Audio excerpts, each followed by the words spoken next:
I'm Lisa Stone.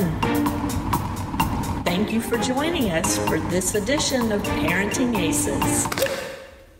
Happy New Year and welcome to the first episode of the 2018 Parenting Aces podcast.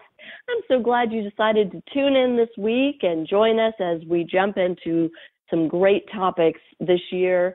Kicking off with our guest for this week, former top professional player, tennis parent, and tennis coach, Patricia Hy-Boulais, who is currently living in Toronto, Canada, and coaching in that area while also working with her own two children to develop their tennis. And she's got a fascinating story and also some amazing advice to share with all of us. So I hope you enjoy that.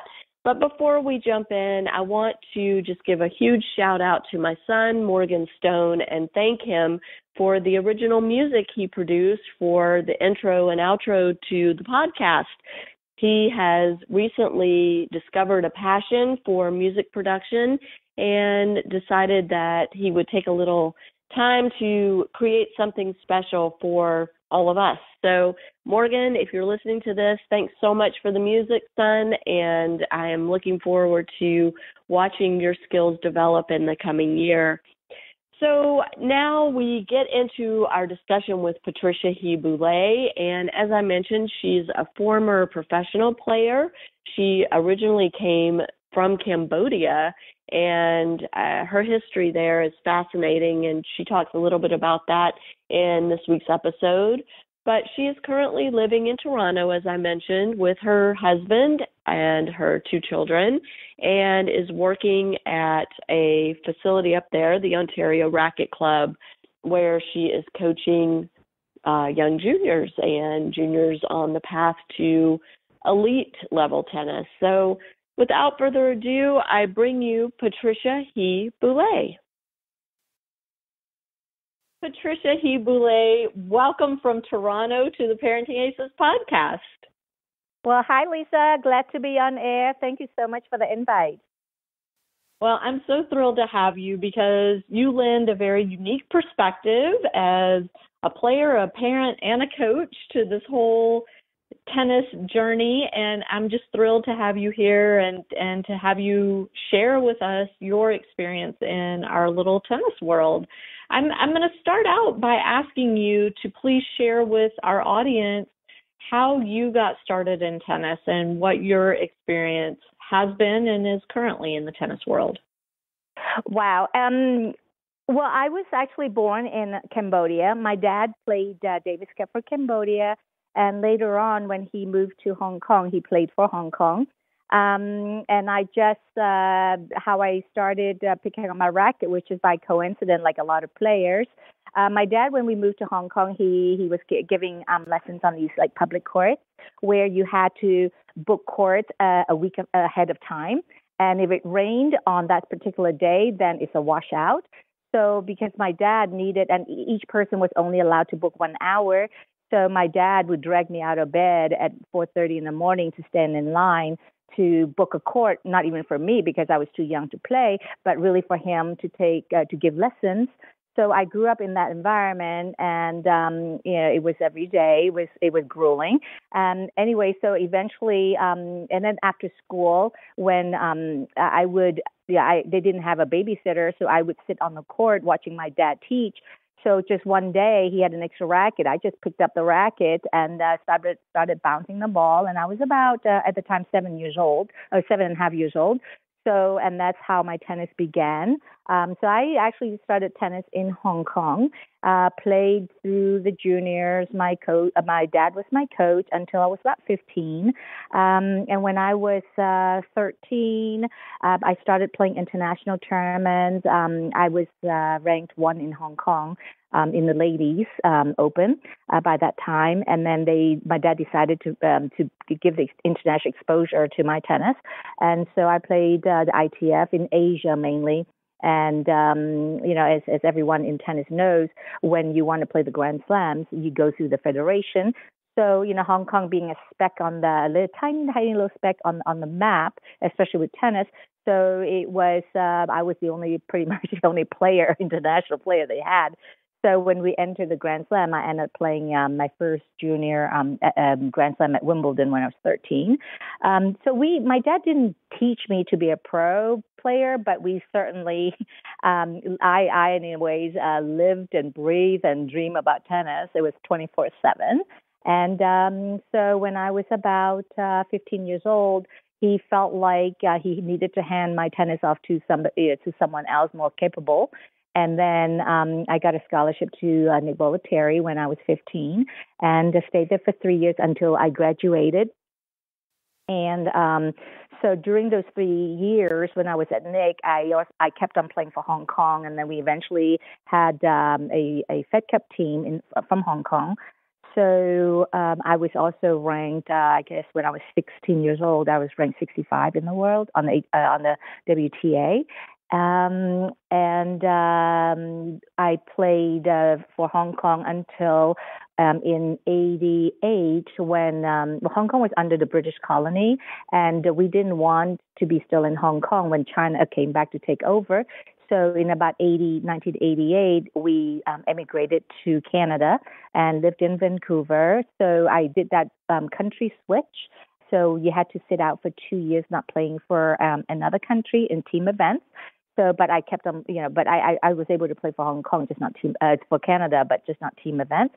So eventually, after I got my Canadian citizenship, then I played for Canada from 1990 all the way, actually until I retired from the tour. So throughout my career as a player, I played in 3 Olympics. I played as the exhibition in Los Angeles that was under Hong Kong. And I think that was in 1988. I could be wrong, or 84. I had to check that. Memory is fading these days. And then I played for, I know, that was so long ago.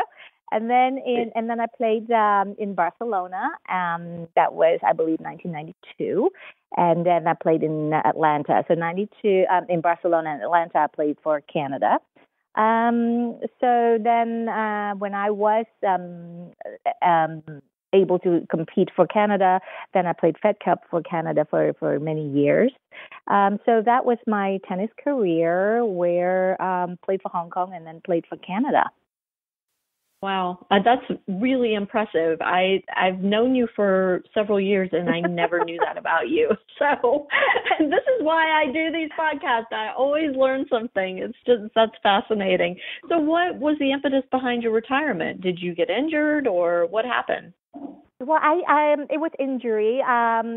Tennis. To be, and I say this to everybody, because I've been at it. I also I failed to mention when I was ranked 65, I was 17, and it was a crossroad, and I graduated from in Florida, the high school there, and of course, everybody thought including Nick, thought I was going to turn pro. But I actually went to UCLA for 2 years. and then I fellow Bruin. Yeah. I didn't know that about you either. Oh, my gosh. Go yes. Bruins. All right. Yeah, well, I'm actually, I need to get started, but I've been talking about writing a book because, and I sort of cut off a lot of my years before my tennis background, my tennis picked up. When I left Cambodia, a week after I left, I should say escaped from Cambodia, the border was closed. So that's a whole different, that's a whole different chapter there. I was very, very lucky to have gotten out, but the experience must have been very traumatic. I was 6 and a half at the time because I remembered it vividly. So in fact, I checked with my mom last Christmas just to make sure I didn't imagine the whole experience, and then I was able to get all the names that was involved, and my grandmother had to go not hire is not a good word, go seek out somebody to that got the refugees as an illegal immigrant to cross the border. All the other stuff was in there. So my friends always encouraged me to write a book. So now that I have a little more time, I'm planning to do that. But it's what caused me to retire was I forgot what tournament that was. All I remembered was in Washington D.C. It was it was indoor. I think it was even on carpet. I did my knee in pretty badly. Tore my ACL. It was half torn. Didn't tear all the way. And and that was 10 years, I would say, before I retired. I retired when I was 33 years old.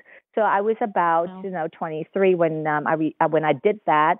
And at the time, medicine was not, reconstruction was not as advanced as now. And that would have required me to have a 9 months to a year of with surgery and rehab and so forth. And those days were different than these days. In my days, if you didn't turn pro when you were 16, you were too old. So 23 years old was definitely, you remember those days? So 23 years old was definitely like, if I was to take another year to do all that rehab and stuff, then I would be 24. I might as well just pack up my racket. So I said to the doctor, I'm not having surgery. And he's like, you realize, you won't be able to have full recovery. And I said, well, what are my options? And then he was explaining this brace, this customized brace that looked like Bionic Woman, with this lightweighted brace. So I said, okay, fine, I will try it. So, it's custom made. It was really light. You should not feel anything when you move on the court. So I trained off season. They got it ready for me, and I trained in it. And I remember going to New Zealand, my first tournament, and I called the doctor. He's like, hey, call me, day and night. So I called him. It was like middle of the night in Toronto at the time, and I said, just so you know, I'm not playing with the brace. And he's like panicking. He's like, no, you can't do that. What do you mean? You got to wear the brace. It's dangerous. He's like, that could be your career right there. So I said, listen, doc, no professional is going to wear a brace on the court. I have already lost 60% of the match. I might as well not play. So he goes, fine, but just promise me something, work on your hamstrings really, really hard, like every single day. So, Lisa, believe it or not, I did that, kid you not, every single day, 7 days a week for the entire 10 years. Didn't skip a day, worked on my hamstrings like crazy, that to the point where other coaches that knew me well, then they noticed my hamstring was really strong. And I played on half-torn ACL for 10 years. And the last 3 years of my 10 years, though, my knee had enough. Decided, I was beyond bone on bone. So I just sort of just hung in there to the point where I couldn't, if I won a match, I couldn't train properly. And one of my strengths was my speed. So as you can imagine, my strength was gone. So I was quite miserable just because I was in so much pain. And then we just decided, that I had to hang it up. So I was 33 when I was done. Wow. And now you're still so involved in the tennis world. Talk a little bit about what you're doing these days, both as a tennis parent and also as a coach. Sure. So after, ironically enough, after I retired from the tour in 99, I wanted nothing, or 98, I wanted nothing to do with tennis. It was like I was forced. I felt like I was forced to give up something that I really, really loved. So I turned away from tennis and did into website designing. At the time, websites were just coming up. So I self-taught myself to do developing websites. And then I contacted some of my friends, tennis friends who had academies and didn't have a website. So I did that for about 9 months. And but then, I was very good at it, but then I found it so boring. I needed people interaction. I was looking at a wall, the four walls. I didn't like that. So so I then, my husband was still traveling on the tour with some players. And then I said, look, we need to talk about my second career. And so anyway, then we started an academy on Hilton Head, South Carolina. So brought some pros in. So there was one time we had six pro players that were training with us. And then we started a family. Had our first daughter our first child in 2000. So it was around 2003, I believe, that we've always had a nanny for our daughter, and then my son was born the year after. So I was sitting, going to play groups, toddler play groups, and then I realized, well, there's not a whole lot of things, exercises or sports for anyone under 4 years old, under 5 really. The only thing that was available was gymnastics. And then soccer didn't start till they were 5 years old. And I remember when my daughter was 4 years old, I would go to the soccer, trying to sign her up. I was so desperate for her to do sports. And then I saw on there like 5 years old or whatever, and I actually lied that she was 6. That's how desperate. You're terrible. I know. I was so desperate for her to just, okay, how many slides can you go up and down, up and down? I got to find something else for her. And then my husband was like, well, why don't we start a little, at the time it was called a mini tennis, the federation started that first before colored balls came into play. So I was like, no, I felt like we needed something before tennis, So I went online and I searched, and I didn't really know what I was looking for, other than I put hand-eye coordination or fitness for kids. And it took me about a good month, and then I came upon this doctor. I forgot her name now, but she was from New Zealand, and she put this program together for hand-eye coordination for very young kids. So I bought all her books. I read it and self-taught all, and studied her programs. And then I turned to my husband and I was like, this is it. So then what I did was, and at that time, my daughter, I had put her in a preschool. She was 4.5. And then my son was not, far away to go into preschool. So I then quickly put a program based on what I learned from this doctor. I put a 10-week program together, nothing to do with tennis, but hand-eye coordination and movement and so forth. So at one of the play groups, I said, it was in the summer, I think it was like in June or something. And I said to my best friend who had like 3 kids, I said, hey, what do you think about this program? I showed her, I even did pamphlets and all that, right? And she's like, oh my gosh, I love it. Why don't you, are you going to start it? So I was like, no, you know what? I need to find a facility. And I was thinking of bringing this program to the preschool and kindergarten that my kids were going to and that her kids were going to as well.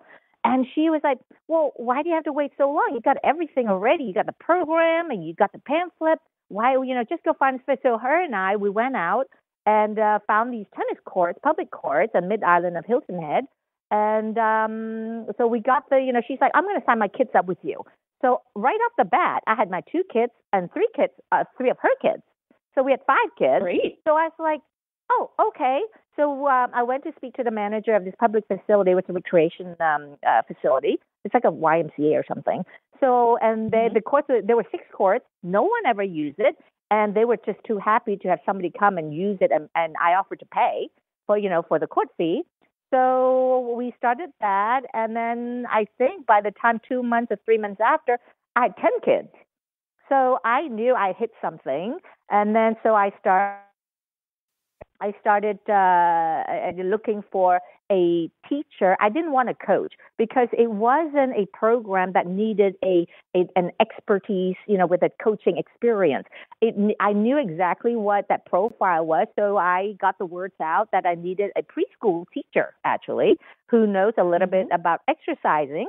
And so word spread, and then there was this family that just moved to Hilton Head from, I believe, New Jersey or somewhere up north. And her 2 daughters played, and then she had a preschool experience, and very nice lady, and knew a little bit about kids who had already played. So I hired her and taught her the whole thing. It was called Kids on Fitness. My 2 kids were in it, so I had her run it. And then her 2 kids were looking for a coach. So I became their coach, and they played with regular balls. I think they were 9 and 7 at the time. So then the Kids Zone Fitness was done on a tennis court. And then I heard about the mini tennis. I, studied the French Federation, what they did. So we started our mini tennis at the same place. So right within a year, and that was when our grassroots program. So we basically started before the grassroots program existed in the U.S.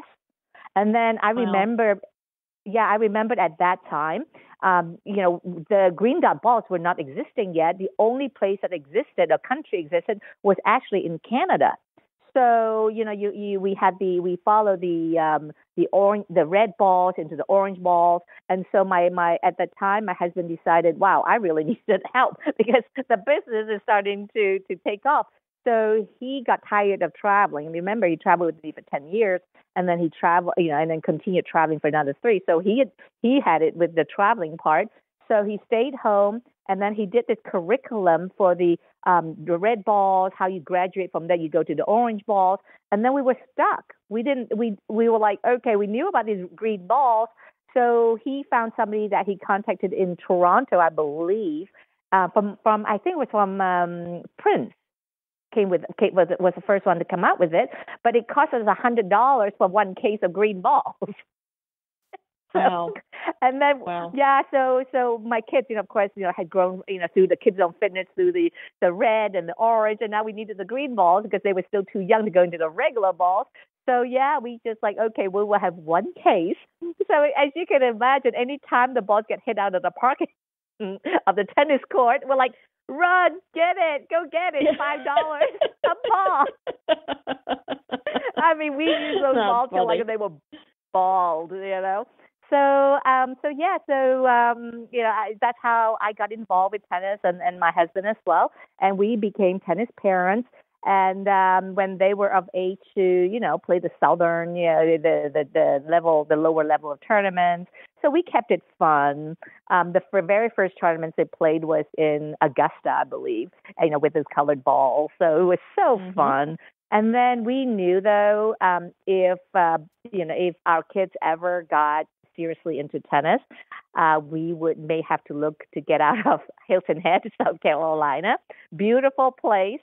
But we just didn't feel like it would have the appropriate environment to raise student athletes, basically, and also for the business to survive. It was tough because we were going up against Smith Stern and Vandermeer, that both places offered boarding.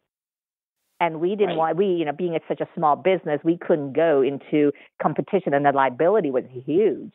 So that was another factor. And then I believe about that time, Lendl started his academy there. You have to bear in mind this little island of 11 by 15, 11 miles by 15 miles. I'm like, how are we going to survive with all this? So we then decided, that was 2012, that we needed to look somewhere else. So all along, we made sure our kids knew that if they choose to take tennis on, seriously, that it had to be because they wanted it, not because of my background or my husband's background. And we made sure that they want to do that for the love of what they really, really love, this sport. And then they did. So, they started playing nationals and all that. So, okay, fine. So we then moved to Atlanta for a year. 12. It was great. Loved Atlanta. It was either Florida or Atlanta. So we moved to Atlanta for a year, and we continued our academy there, and joined hands with this really nice guy. He had already had his own program, but he didn't really have the grassroots program, nor the high performance. So we came in and offered to do all that. So because he's a great guy too. So we joined force together and was very successful in a hurry. So we were successful that we took all the courts where I think was agitating the members at the club. And so, so, that's how we became tennis parents. And then our daughter, who is the older of the two, played the nationals. And then I was the one that was the traveling coach, where my husband stayed behind and held the floor down at the academy. And when our kids, after our kids were born, and I did say to my husband, if they ever took up tennis, I nominated him to be the coach, and I will remain the parent, because I felt, I grew up with a tennis dad, right? So my mom was a supporting role. So I wanted to play the supporting role, and that, it's very much like a doubles team, right? It's not one is better than the other, but somebody has to lead. So, my husband was happy to fulfill that role. So it was not arm wrestling by any means. So I did my thing and he did his thing, and two have to become a whole. And that's how we did. So the journey, as you very well know, it's always tricky as they advance further, at the level. It just gets harder and harder. So they're both still playing. So I'm glad to say. And so that was my, from my player journey into the parents' journey, where to this day, I play the role of travel coach / supportive parents. And then, any decision that comes related to their tennis, it's the dad coach dad. I love it. And I play, and I play more of a manager. So that's where we are. That's the parent, coach position. So when we moved, we decided to move back actually to Toronto 2.5 years ago, the summer of 2015, just because everything, it fell into place where my daughter was going to train at the Federation. And then there was this club, this prestigious club, beautiful club. It had a position open for director. And then my husband thought, it was time to come back, and not to mention the healthcare system, Mm-hmm. So it's like being a small business in the States, so how that is costly, and then in Canada it's free. So so the first factor was like the Federation would be able to offer our daughter a little more extensive traveling.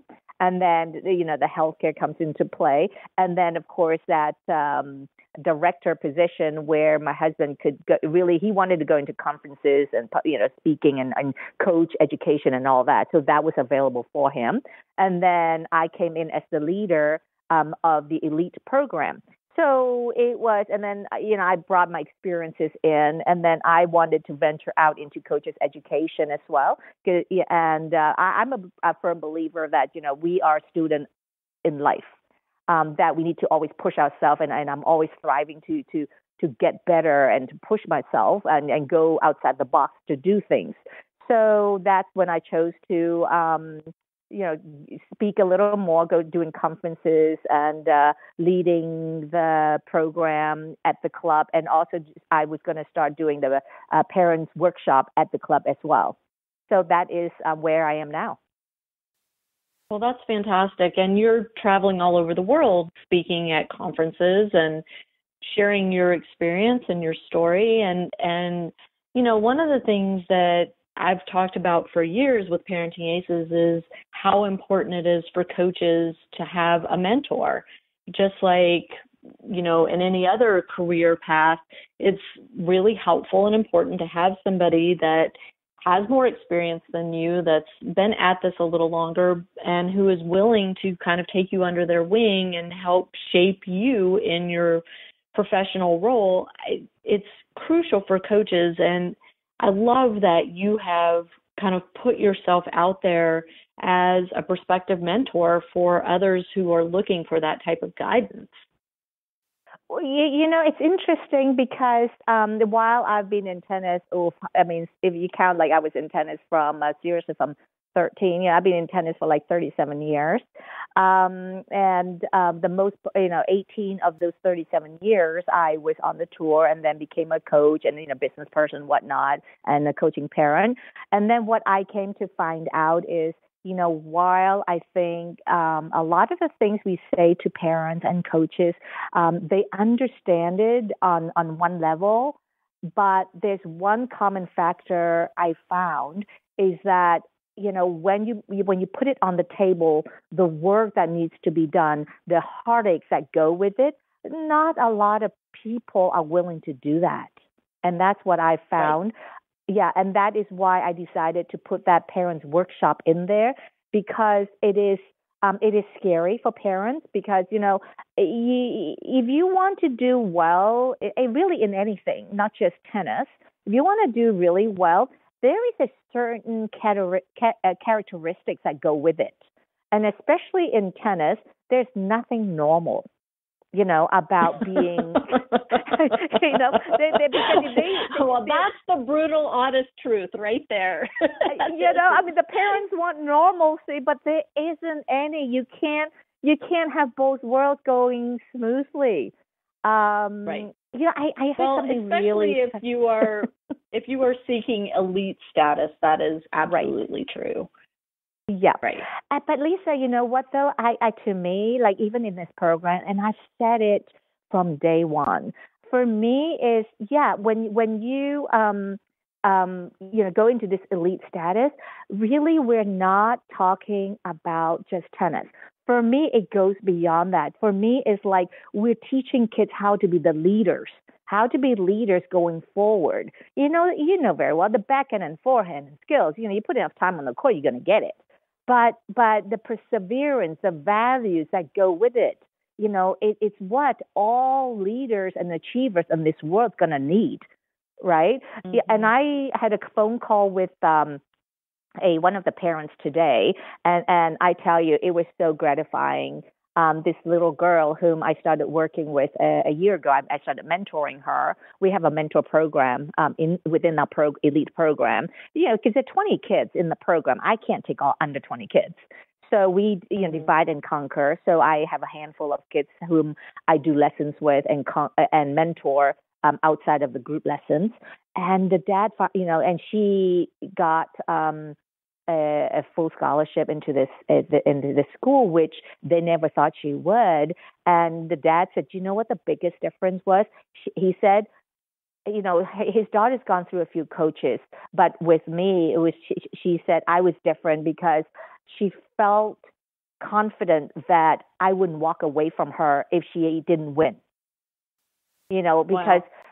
Yeah, because I guess previously in her previous other coaches, if she didn't perform well, or tennis is up and down. It's like a heartbeat, right?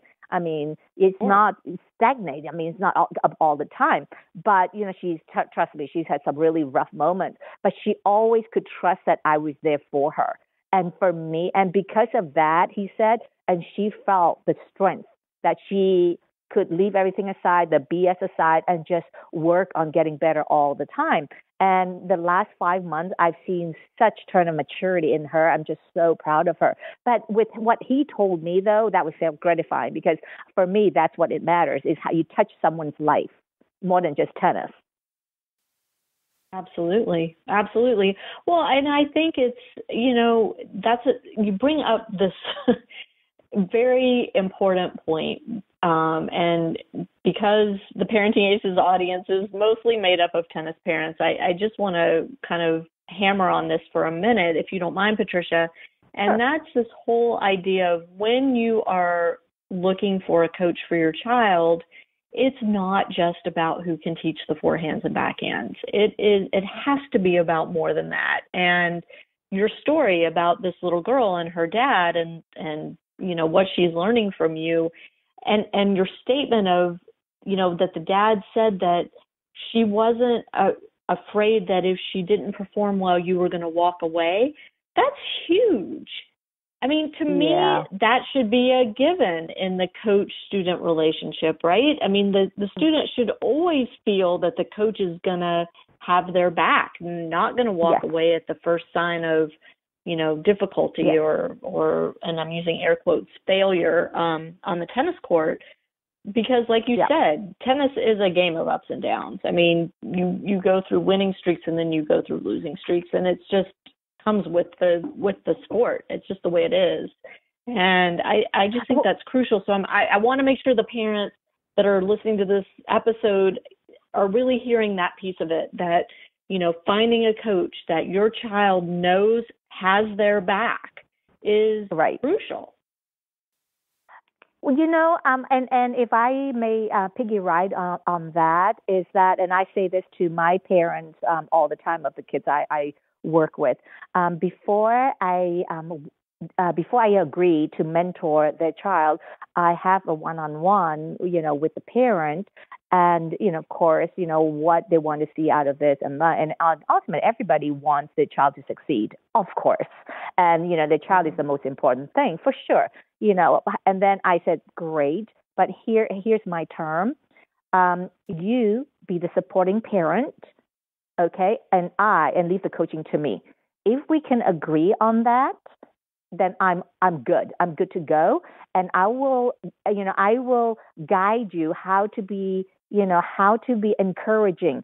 Focus on the effort, and leave everything else on me. If you want to talk to me about your child's forehand, backhand errors, whatever, then give me a phone call. Don't talk to him or her.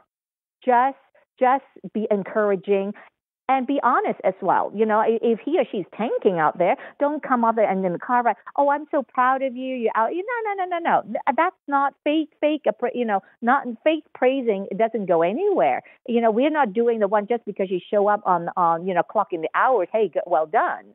We're beyond that, right? But just be there for them, whether they did poorly. And I'm sure they didn't do it on purpose to piss you off.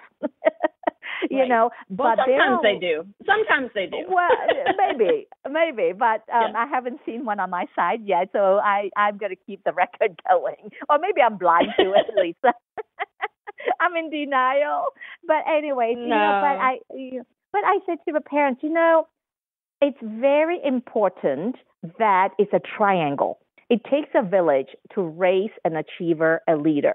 Okay, but we all need to have an open communication, and we all need to know our specified roles, just like in a workplace. So don't step over the boundary. And also, here's the thing. They won't listen to you anyways, because even if they don't say it, let's say they come off a bad match and you are, talking to them how badly they play, blah, blah, blah, blah, how you make so many double faults. Even if they don't say it out loud, their mind is going to be thinking like, well, I have a coach. Patricia is my coach. Well, what? You don't even play tennis. Some parents don't play tennis, right? So it's like, no, what they need to do, and just say, oh, if they come back and behaving poorly, reprimand them for that, or if they come off the court trying really hard, but they had a heartbreaking match, don't go yelling at them, just be honest, but kind and encouraging, and let me do the other stuff. Let me do the dirty work. If you will, and I think that way would be much more beneficial. And I'll give you another example. Recently, our son, he before we moved, he was 11 years old, and he had this terrible elbow injury. Cut a long story he played at the Nationals. He was like ranked 4 under 12 nationally before we came to Canada. But he had this terrible elbow injury, was out for 2.5 years, and then started playing with surgery and correction and all that rehab. He's now playing again. Started playing last fall of 2016. So he's progressed nicely, played tournaments and so forth. As of about, and then 4 months ago, I would say, that he got asked to play the Junior Davis Cup for Canada. He was ecstatic, right? And then, but the last 4 or 5 months, he came back into town. He's 15 years old. He just turned 16. He was 15 years old. Dad was always his coach. And then, of course, I'm the traveling coach. But he got back, and you could tell that, with a teenager, he wasn't quite responding to what we have to say to him. It wasn't that it was wrong. It wasn't like we didn't have the credential, but you can see he needed to get out of his cage almost. So, a dear friend knows a lot about tennis, knows a lot of coaches, recommended this place in Germany, of all places. And then we went and seek out the coach. It's one of those places that you don't call yourself, hey, can I have my kid in? It has to be recommended by someone. and then you go for a tryout. So yeah, it may sound snobby, but they have a reputation. They need to keep. They're not into having big academies. They're just looking for someone who's serious and focused, and they want to work with. So they have the credential that they can pick and choose. So we went there, and then he fell in love with the place. And then I listened to what the coaches said, and you know what? The coaches said exactly what we would say to him on the court. But of course, of course, right? But you know what? But we instead of being his problem, we decided, my husband and I decided, we're going to be his solution. So, we waited to see if he was making the progress that we feel like if he was at a good place. If you are a youngster, your window of progression is very large, much larger than somebody who's in the pro, in the top 50 and then top 10. So when we haven't seen him for 6 weeks, he made this huge progress, right? So we thought, okay, that's the place. And he's working his butt off. So we decided, okay, that is the place. And my husband and I was like, we knew if we were going to have him go to this place, our hands are off and we have to trust the coaches. And that's exactly what we've done. We hired them. He's training in Germany with these coaches, and our hands are off. Not that we are not involved, but we are letting the coach dictate what he needs to do. And we are now playing the parent supportive role. So we have to walk our talk. It's very, very difficult. I get it. But we have to do the same as what we've been telling parents to. Well, I think that's awesome. And it's going to ultimately make the two of you much better coaches, because you now have had the roles flipped on you. And so when you go to the parents of the children that you're working with, excuse me, you know what it feels like to have to back off and trust the coach, right? I mean, absolutely. I think, this is huge. And the parents that have their children with you, I hope they recognize that this is a huge gift. Well, thank you, Lisa. When I do with these kids, for me, I pick the underdogs.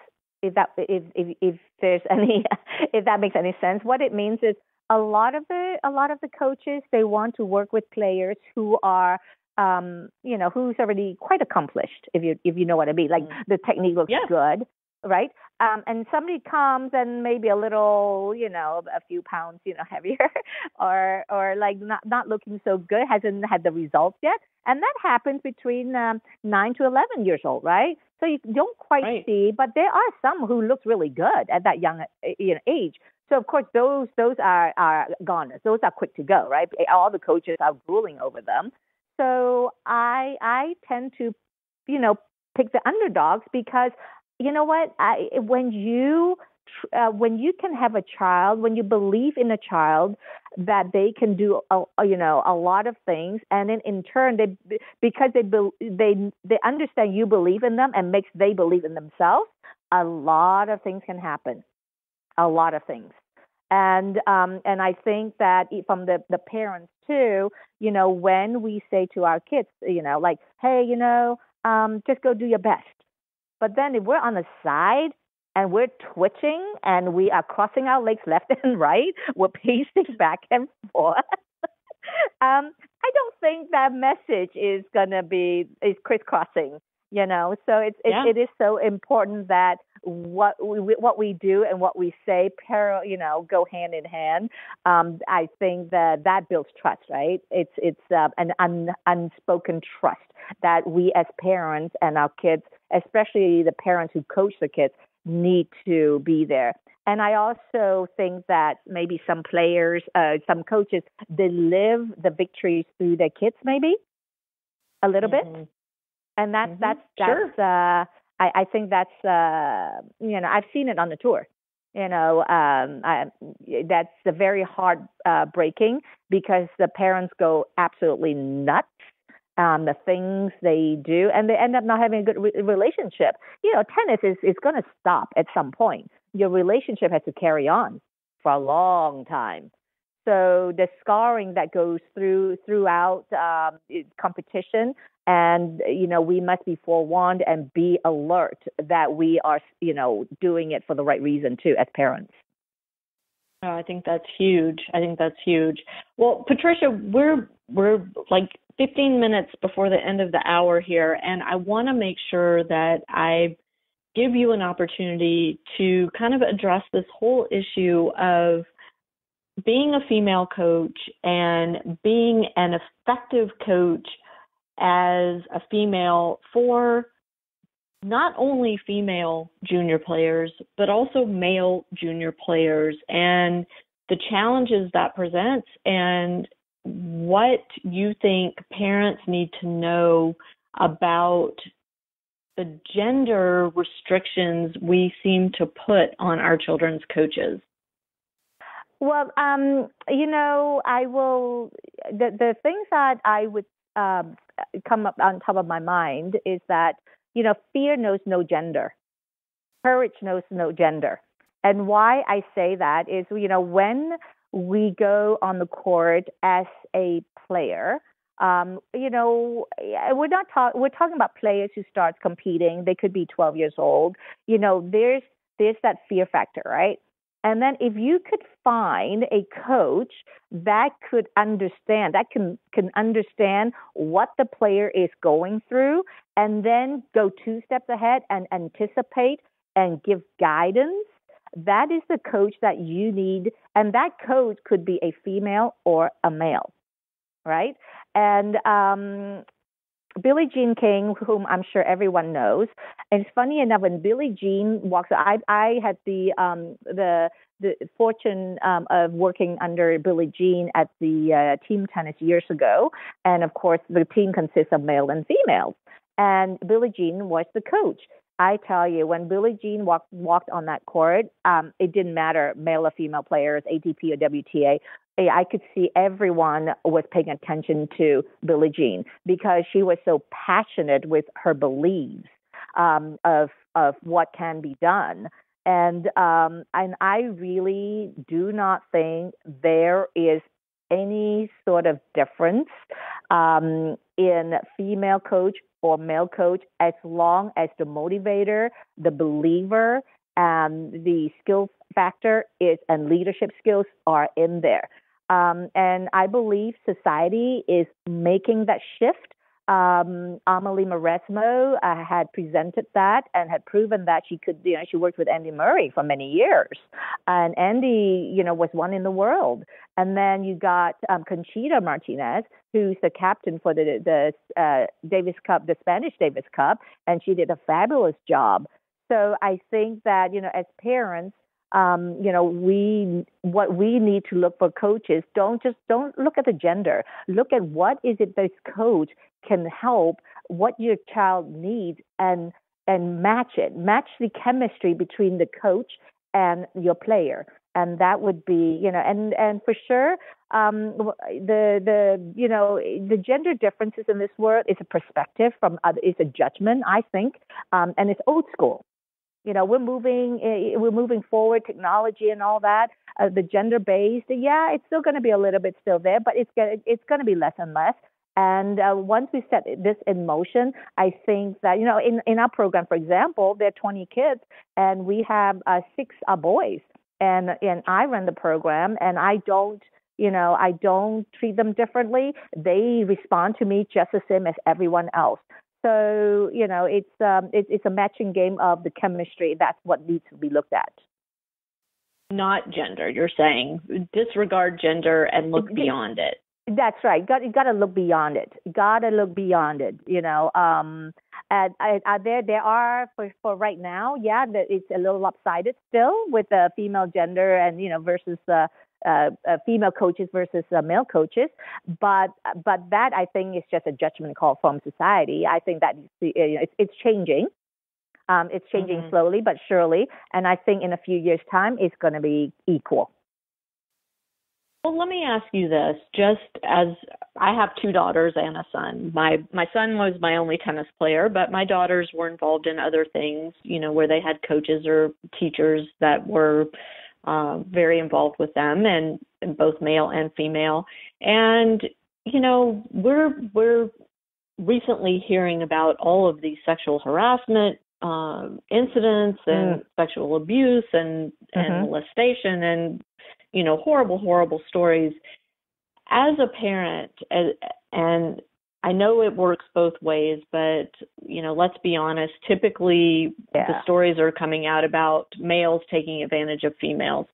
So as a parent of a daughter, how comfortable would you feel if your daughter were traveling with a male coach, and what are some of the kind of safety measures that you would discuss with parents to have in place to feel comfortable with those situations?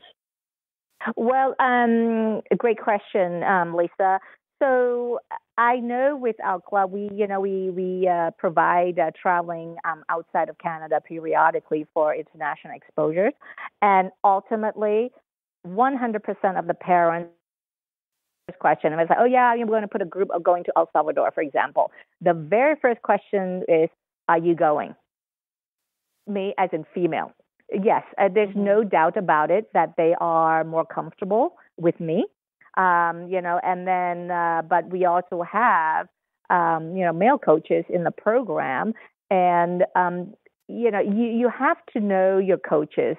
And of course, I'm sure with all the molestation and so, it didn't happen right away, with a relationship there over time, I guess people get comfortable and so forth. And I would, educate the parents into one step further, educating the daughters. For example, my daughter, travels a lot. And then with male coaches, just because Tennis Canada seems to only have male coaches. So, so from a young, when she first, traveled with them, and I'll just say, okay, no going to the coach's room, and coach is not coming to your room. There's any question, call me, all right? And at all times, let me know how things are going. So it's communication, because actually I myself got into that situation, believe it or not. I was, I think, 17, and I was hooked up with, I shared this coach with this player on the tour, and we were in Australia. My mother somehow never prepped me on these things, but with all the traveling, I just was a little savvy about it. And so the coach, I got a call, from the coach. Coach said, let's go over, let's have a pre-plan of your match. So I said, okay, I'll meet you downstairs in 15 minutes or so. Coach said, no, come to my room. It's a little more privacy. We were staying at a hotel, Players Hotel. So I was like, can't we just go downstairs? He's like, no, it's just more private. It's too busy downstairs. So I said, okay, fine. And then I think I was like 16 or 17. I can't remember. And then I said to my roommate, I said to her, okay, I'm going to go to coach to talk about the pre-plan. If I'm not back in half an hour, call me. Right? So I go to the room, and do you remember in those days, men wear these jogging shorts, really short jogging shorts, those nylon? Yep. Okay, so I walk into the room, and the coach is sitting on the bed with one leg up in his. Okay, and he was not even young. Okay, whatever. Okay, so I walk in the room. I think we all get that picture, yeah. I was nervous, all right? I was really nervous. So I stood by the door, and he's like, oh, come on in. And I'm like, I'm good. So I left the room. Okay, so left the room, and I fired him. I fired him. Good. I called Mom. I told Mom what happened. And Mom said, no, you're not going anywhere. So I played my tournament. I told him, I said, no, I'm going to be on my own. I'm not comfortable. So I left. And guess what? Years later, he was in the news of how many cases he had. I was like, I did walk into the cave. I didn't get buried there. So, so having said that, that was a little obvious. And I'm sure it's important to prep our children. Let's face it, we cannot be there all the time for our kids to protect them every step. They grow older, they're going to have to, be on their own. But we certainly need to give them, and we don't want to scare them either. That's the thing, right? We don't want to be like paranoid about it, but we need them to be savvy, But to answer your question, yeah, no doubt about it. Even for me, if I have a choice, I would go with female coaches for sure. First. Mm-hmm. Yeah, just a safety a little bit so I can sleep easier. Yeah. But it's a trust thing, right? It's a trust thing. It's difficult. Well, it is. It is a trust thing, and I think your point of that we need to have these conversations with our children is, super important. We have to make sure our kids have the awareness and then the tools to deal with something that may happen while they're away from us. And I think that's, it's a scary world out there. And I mean, it's amazing that you had at age 16 or 17 the smarts to recognize so quickly a situation that was probably going to go south on you and get yourself out of there. And, not every kid has that type of awareness and intuition, but I think, again, it goes back to that communication word. You have to have these conversations, and they're uncomfortable. Believe me, they are uncomfortable conversations to have. Your kids are going to turn red and roll their eyes, and you're going to stammer as the parent, but you have to just kind of power through it and, have the conversation, not just one time. You have to have it ongoing. It has to be something that they know that, God forbid, something does happen, that you have their back and that they're going to be able to talk to you. And you have to feel comfortable that they're going to tell you if something's not right too. And all of that comes through having these conversations on multiple occasions. So I just want to put that out there. It's an ugly subject. I hate to even bring it up, but it's a topic that's important to talk about. No, you're absolutely right. And the one thing I actually did also, Lisa, into communication, how to help me to communicate better with the different players. Back in June, I took 7 teenagers with me to boys and girls, 8 actually, 4 and 4, to El Salvador. So 2 months ahead of time, I got a hold of it. I had every one of them take this test for me. It's called 16personalities.com. And it was so accurate, Lisa. I can't even tell you. And then when they got the result of the personality, I had them email it to me, and I bought the PDF, and I read on each one of them how to communicate with them. And when I got home, I did it on my daughter also, just because I felt like even though we think we know our kids, it's also good to know how to communicate with them. That's fantastic. Yeah. So I think I would encourage. What's the name of it again? The number 16 personalities.com.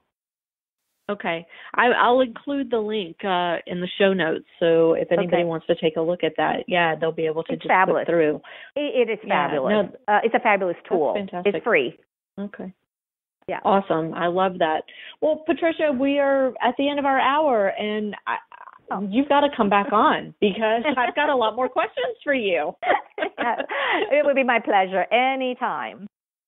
Thank you, that's Lisa. Awesome. I have so loved chatting with you, and continued success up in Toronto. And when you get back down to Atlanta, I hope you'll look me up so we can get together for a cup of coffee or something and catch up. Absolutely. Take care, Lisa.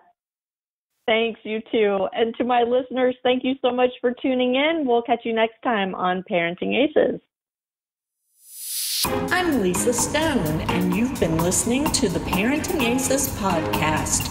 For tennis parents, by a tennis parent. If you like what you've heard, please subscribe to us and write a review on iTunes. For more information on navigating the junior and college tennis journey, please visit us online at parentingaces.com. Thanks for tuning in and sharing us with your tennis community.